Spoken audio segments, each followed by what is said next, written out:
Assalamualaikum warahmatullahi wabarakatuh. Perkenalkan, nama saya Dwi Norma Retnaningrum, dosen Prodi Pendidikan Profesi Bidan di Stikes Widyagama Husada Malang. Pada kesempatan ini saya akan menjelaskan mengenai pernyataan diri dosen dalam unjuk kerja Tridharma Perguruan Tinggi atau PDD UKT di bidang pengajaran. Di Prodi Pendidikan Profesi Bidan Stikes Widyagama Husada Malang, saya mengampu beberapa mata kuliah, di antaranya mata kuliah Asuhan Kebidanan Persalinan dan Bayi Baru Lahir dan Psikologi Kebidanan pada semester genap. Sedangkan di semester ganjil ada mata kuliah yang diampu adalah obstetri dan ginekologi. Pada saat ini, saya mengampu mata kuliah Asuhan Kebidanan Persalinan dan Bayi Baru Lahir berbobot 5 SKS dengan 2 SKS teori dan 3 SKS praktik. Sebelum saya menyampaikan lebih lanjut pembelajaran pada mata kuliah Asuhan Kebidanan Persalinan dan Bayi Baru Lahir, saya akan menjelaskan terlebih dahulu deskripsi singkat mata kuliah tersebut. Saya mengampu mata kuliah Asuhan Kebidanan Persalinan dan Bayi Baru Lahir bertim dengan 4 dosen yang memiliki spesialisasi yang sama pada mata kuliah Asuhan Kebidanan Persalinan dan Bayi Baru Lahir.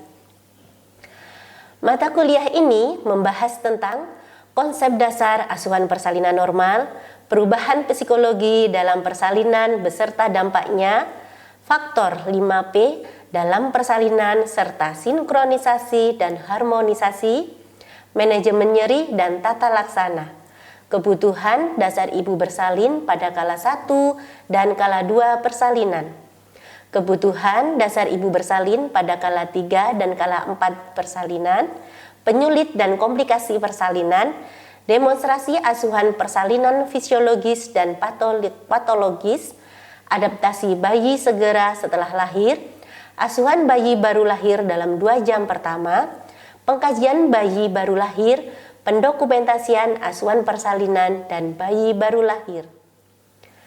Capaian pembelajaran mata kuliah ini adalah merencanakan asuhan kebidanan dengan menggunakan metode pendekatan manajemen kebidanan serta mampu mengelola kasus yang berhubungan dengan asuhan persalinan dan bayi baru lahir secara mandiri yang berintegrasi pada nilai-nilai keagamaan, kewirausahaan, keindonesiaan. Bentuk pembelajaran yang saya lakukan pada mata kuliah ini dengan cara lecture, responsif, tutorial klasikal, praktek laboratorium.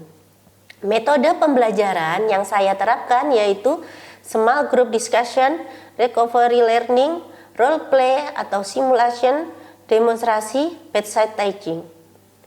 Dalam sistem penilaian diambil dari penilaian UTS, UAS, penugasan atau kuis, praktikum, kehadiran, dan soft skill.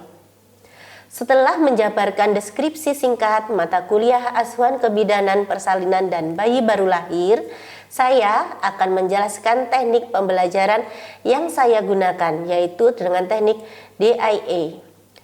Di delivery, bagaimana cara saya menyampaikan materi pembelajaran kepada mahasiswa, yaitu menggunakan cara online dan offline. Interaction, yaitu bagaimana atau kapan saya melakukan interaksi dengan mahasiswa, yaitu pada saat pembelajaran baik online maupun offline, pada saat praktikum maupun pembelajaran melalui LMS model. Assessment, bagaimana cara saya melakukan penilaian kepada mahasiswa, yaitu dengan penilaian UTS, UAS, penugasan, kuis, praktikum, kehadiran, dan soft skill.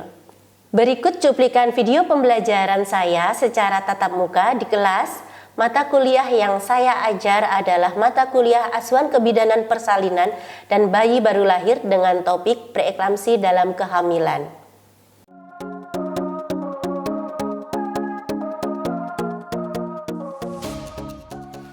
Assalamualaikum warahmatullahi wabarakatuh.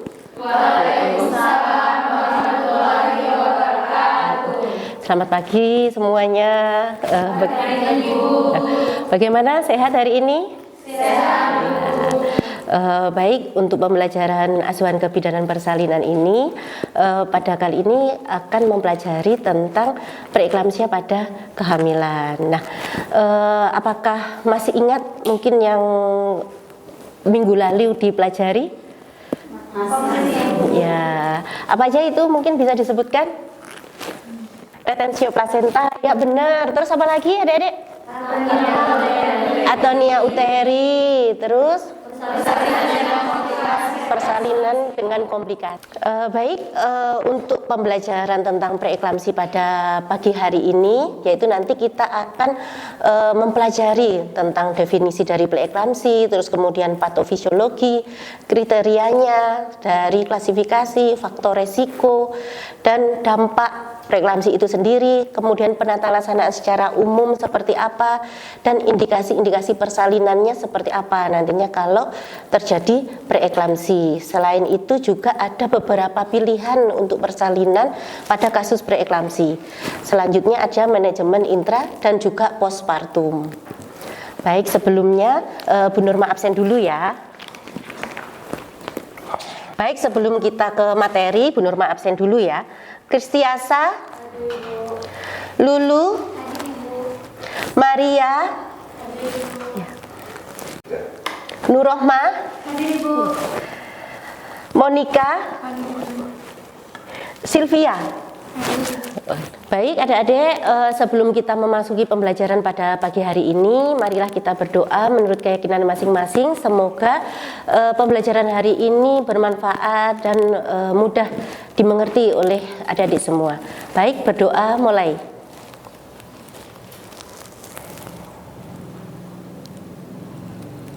Selesai. Baik, hari ini kita akan mempelajari tentang preeklamsi di kehamilan. Nah, preeklamsi di kehamilan ini juga sangat berbahaya sekali untuk menjelang persalinan adik-adik ya. Nah, topik untuk hari ini di sini yang Bu Nurma tadi sebutkan, yaitu kita akan mempelajari tentang definisinya, patofisiologinya, terus kemudian dari segi kriterianya apa aja sih preeklamsi itu, terus kemudian dari faktor resiko. Jadi faktor resikonya apa aja yang akan mendasari terjadinya suatu preeklamsi. Terus kemudian bagaimana penata laksanaan secara umumnya nanti bagi para bidan-bidan atau tenaga medis di layanan kesehatan. Nah, capaian pembelajaran pada pembelajaran hari ini adalah agar mahasiswa itu mampu dan memahami tentang preeklamsi di dalam kehamilan. Nah, tentunya nanti kedepannya agar bisa mencegah bahaya dari preeklamsi dalam kehamilan dan juga persalinan, sehingga mampu mengurangi angka kematian ibu di Indonesia akibat preeklamsi.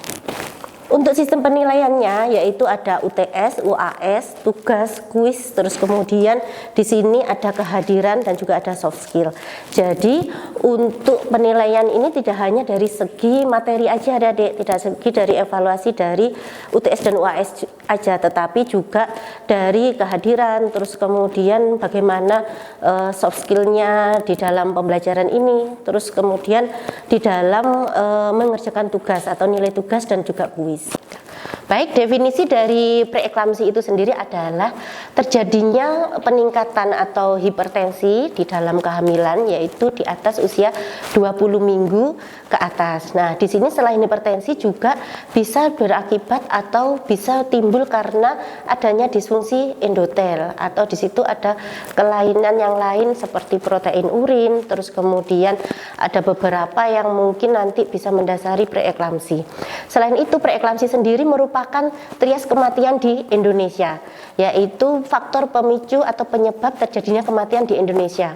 Di antaranya selain preeklamsi sendiri yang menjadi faktor penyebab kematian di Indonesia paling tinggi, di situ ada pendarahan dan juga ada infeksi.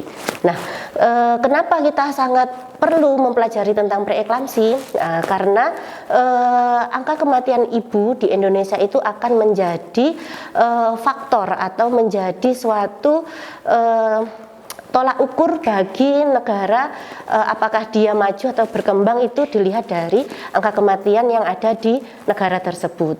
Baik, untuk patofisiologi atau yang mengakibatkan dari beberapa penelitian yang sudah ada ya Adik ya. Jadi patofis di sini itu memang belum ada penyebab yang pasti bagaimana ibu hamil atau persalinan itu terjadinya preeklamsi. Nah, di sini dari beberapa jurnal terus kemudian yang sudah ditetapkan. Nah, itu ada 4 penyebab dari preeklamsi itu sendiri. Yang pertama itu adalah gangguan pada plasentasi awal, terus kemudian ada akibat dari disfungsi endotel, dan juga ada iskemik dan stres pada plasenta, dan juga ada komplikasi yang lain. Nah, di sini untuk yang gangguan plasentasi awal, di sini apabila kehamilan normal itu seharusnya terjadi invasi pada trofoblast. Jadi untuk pembentukan suatu plasenta terjadi remodeling dari arteri yang mengakibatkan plasenta itu harusnya pembuluh darahnya melebar, itu pada kehamilan normal. Tetapi pada kehamilan preeklamsi itu tidak terjadi tersebut. Jadi adanya suatu invasi yang tidak berkelanjutan, atau dalam artian di sini pembuluh darah pada ibu-ibu dengan preeklamsi itu tidak melebar. Jadi dia tetap pada porsi yang sempit. Nah, terus kemudian yang kedua adalah karena iskemik dan stres oksidatif pada plasenta.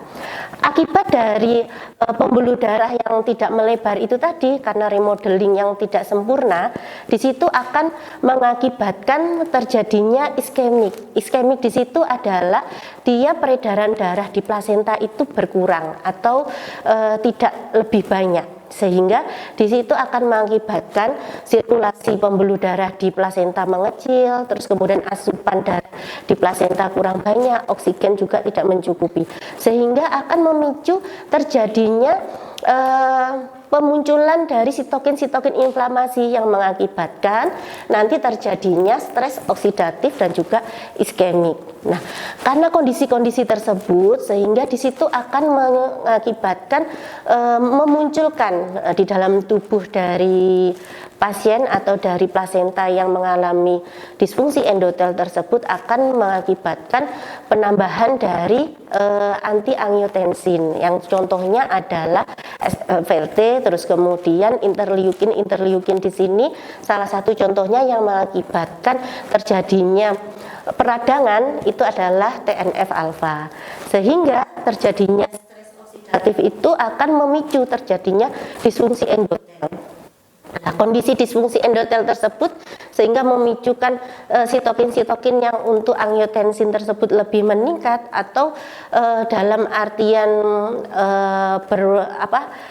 orang awam, jadi di situ ada racun-racun yang seharusnya tidak muncul, akibatnya akan menjadi muncul, sehingga yang diserang apa? Yang diserang itu yang pertama adalah dia mengalami vasokonstriksi pada pembuluh darah ibu. Jadi ibu hamil itu mengalami vasokonstriksi sehingga akan memicu terjadinya hipertensi. Yang menyebabkan hipertensi itu karena peningkatan SLVLT yang diakibatkan karena iskemik tersebut, sehingga akan memproduksi atau disfungsi endotel. Jadi endotel itu tidak berfungsi secara sempurna sehingga akan mengakibatkan vasokonstriksi sehingga tekanan darahnya meningkat. Terus yang kedua terjadi kondisi di situ adalah protein urin yang kebocoran pada ginjal, sehingga protein urin itu tidak tersaring di ginjal, sehingga ketika ibu-ibu dengan preeklamsi itu dites protein urinnya akan positif. Terus kemudian ada gangguan yang lain, yaitu komplikasi yang lain itu seperti hipertensi, komplikasi yang lain itu yang dikenal seperti HELLP syndrome. Baik, untuk slide berikutnya adalah kita akan mempelajari tentang dari preeklamsi tersebut, yaitu yang pertama dari tekanan darah. Ya, tekanan darah yang dimaksud preeklamsi seperti apa?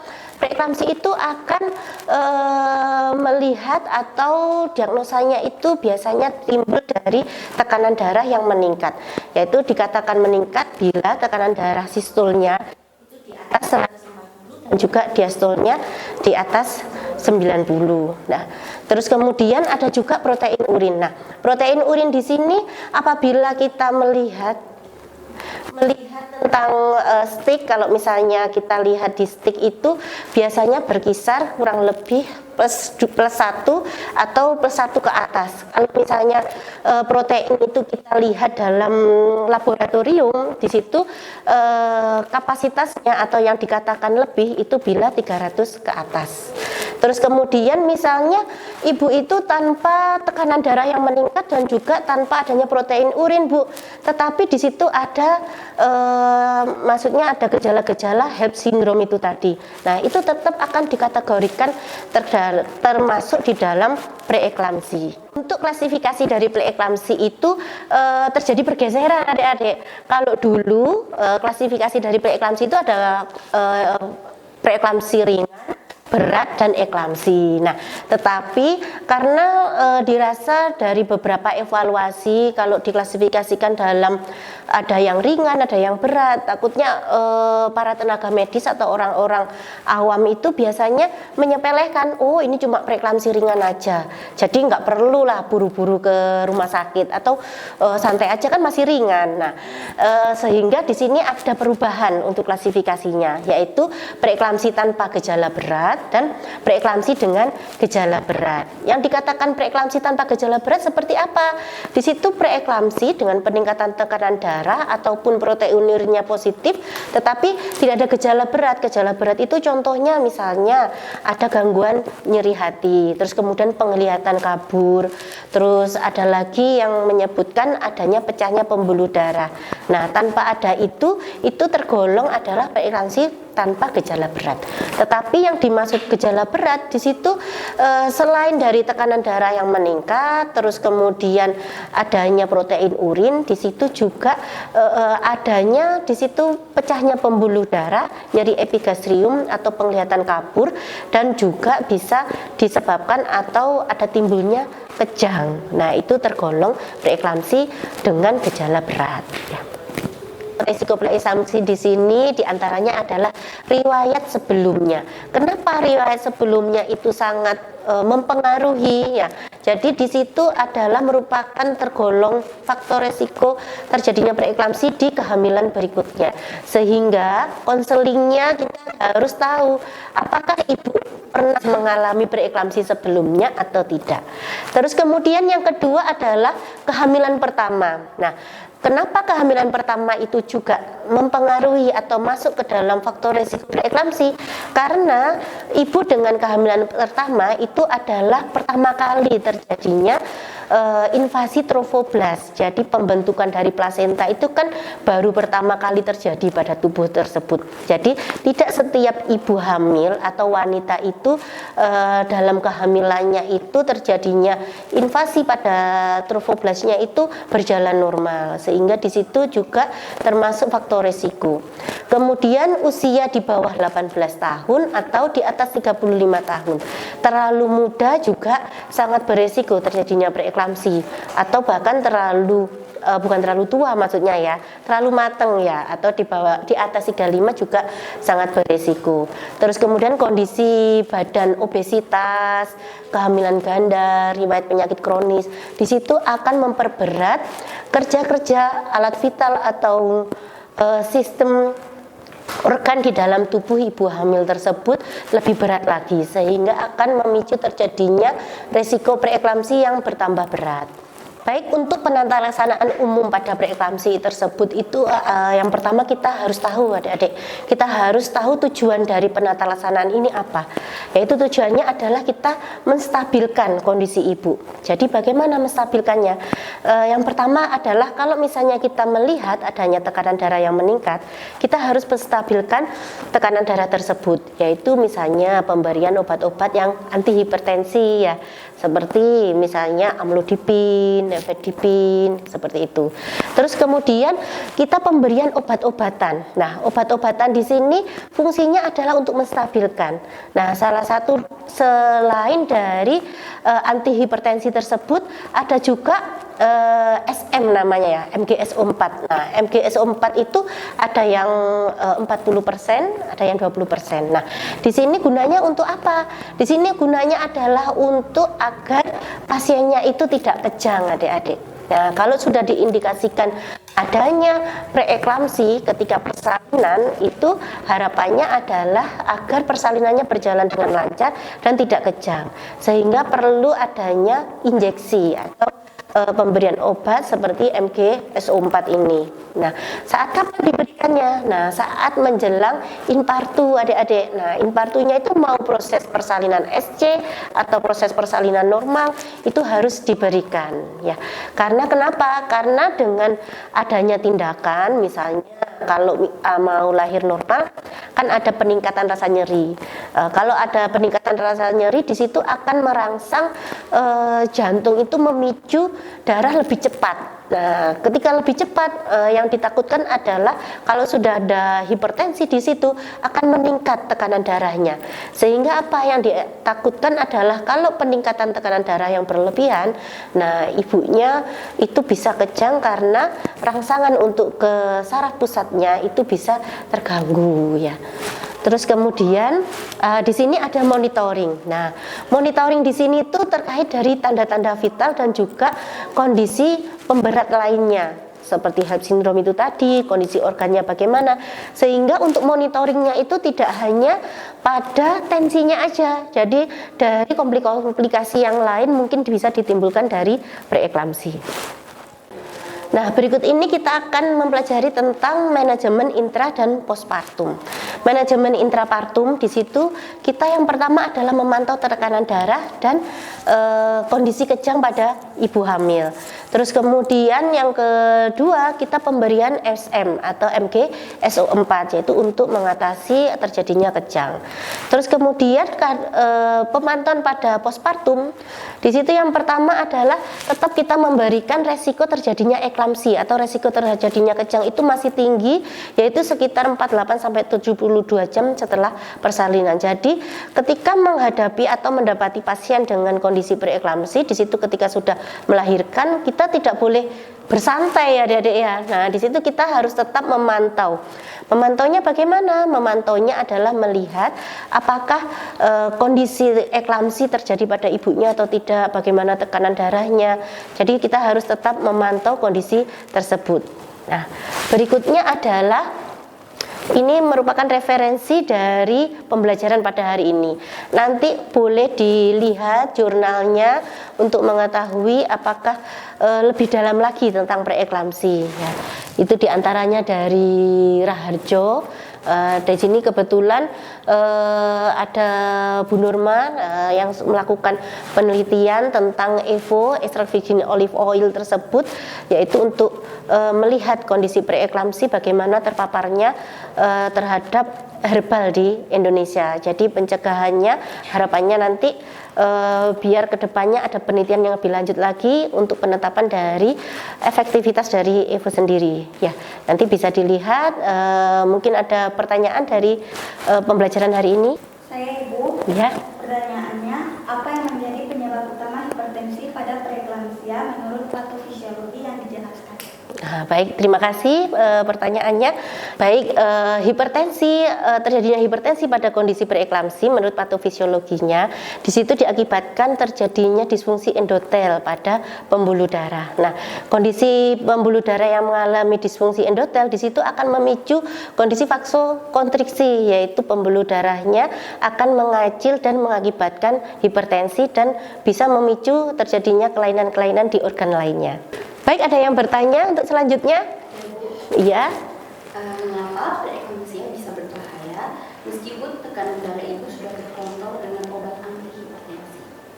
Baik, pertanyaannya bagus sekali. Nah, kenapa padahal kita sebagai bidan atau sebagai petugas kesehatan itu sudah memberikan antihipertensi? Kenapa preeklamsi itu tetap berbahaya? Nah, karena di dalam preeklamsi itu tidak hanya tentang hipertensi ataupun protein urin aja.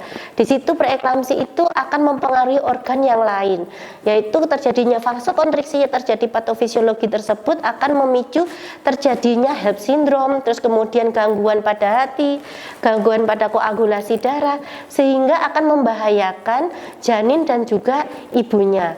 Di janin di situ akan mengalami mungkin gagal bertumbuh atau gagal berkembang, sedangkan ibunya bisa gagal jantung, terus kemudian juga bisa mengakibatkan gagal ginjal. Baik, karena pertanyaan sudah dijawab semua dan materi hari ini sudah selesai, mungkin dari adik-adik semua ini, adakah yang bisa menyimpulkan dari pembelajaran pagi hari ini? Saya Ibu. Iya. Menurut saya kesimpulan yang dapat diambil dari materi yang sudah dijelaskan tadi itu ada 4. Yang pertama, preeklamsia ini membutuhkan deteksi dan manajemen yang tepat. Dan kedua, Kolaborasi apa? Nggak apa-apa. Kolaborasi tim ini multidisiplin sangat penting. Yang ketiga, keputusan persalinan berdasarkan pada usia kehamilan dan kondisi ibu dengan janin. Dan terakhir, edukasi pasien ini sangat penting dan keluarga mengenai tanda bahaya preeklamsia. Ya, bagus sekali ya. Mungkin yang lainnya sama ya, harapannya sudah bisa memahami pembelajaran pada pagi hari ini. Bu Nurma sangat berterima kasih atas kehadiran dan juga partisipasinya di sini. Baik, sekian dari Bu Nurma. Assalamualaikum warahmatullahi wabarakatuh. Waalaikumsalam warahmatullahi wabarakatuh.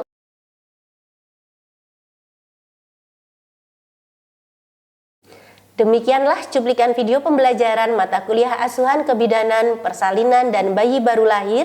Terima kasih atas perhatian dan saya akhiri. Wassalamualaikum warahmatullahi wabarakatuh.